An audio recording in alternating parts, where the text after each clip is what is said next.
Hey guys, it's Adam with APN. So I'm sitting here tonight reading all this stuff about Hurricane Florence coming in. And I realized after speaking with a few people, not many people know about nuclear power plants. Everybody thinks, okay, a nuclear power plant has a problem, it melts down, it goes boom. No, that's not the case. So let me back up.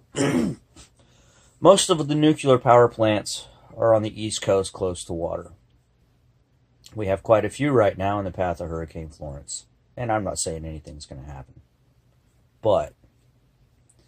So, what's the most vulnerable point of a nuclear power plant?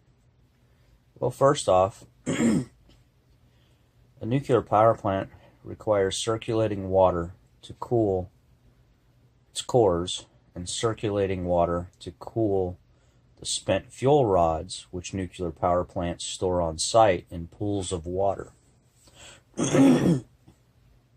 Most people don't realize that these cooling pumps are not powered by the nuclear power plant. They're powered by electricity that comes in from off-site. Why? I don't know.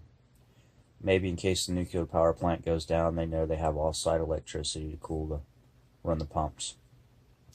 So their backup, if that off-site electricity happens to stop, is diesel generators. Fine. They test them. But diesel generators require diesel fuel. So, let's see what happens. This is what happened to Fukushima. Of course, a tsunami hit it, so that's a big issue.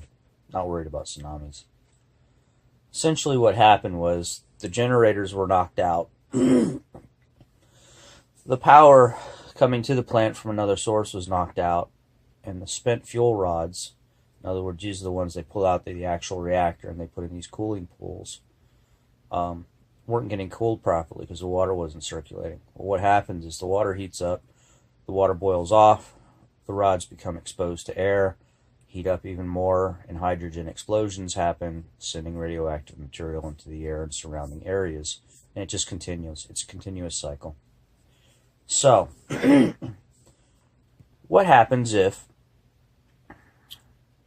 floodwaters come in and it floods out the power source going to these nuclear power plants to run their cooling pumps? Okay, power goes out, standby generators kick in. Okay, so what happens if these floodwaters reach it far enough to damage the generators? Generators don't kick in, water doesn't circulate, water evaporates from boiling of the water by the spent fuel rods or the reactor core. Fukushima. Okay, let's just play this scenario. Power's cut out from the source of another location, and the diesel generators are running, and they're running just fine. But floodwaters are still persistent. Diesel trucks can't get through with fuel to fuel the generators. What then?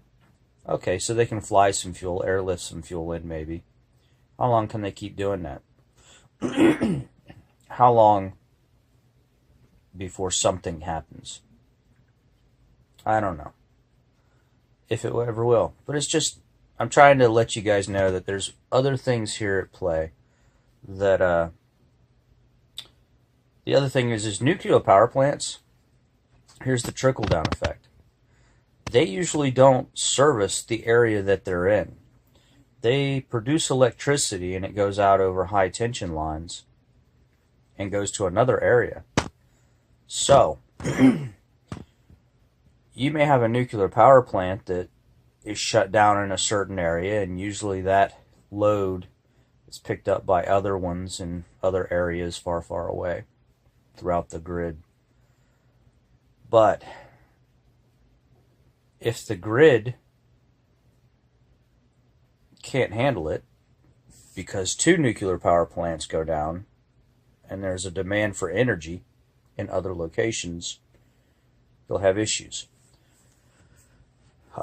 Say there's a trickle-down effect. Say a few nuclear power plants have to shut down because of floodwaters, and then they have to pull them offline, while other power plants in other locations around the country have to pick up the slack, produce more power, which could cause a tripping effect if there's too much demand on the system, which our system is very old. The wires that you guys would call on the power poles is quite old.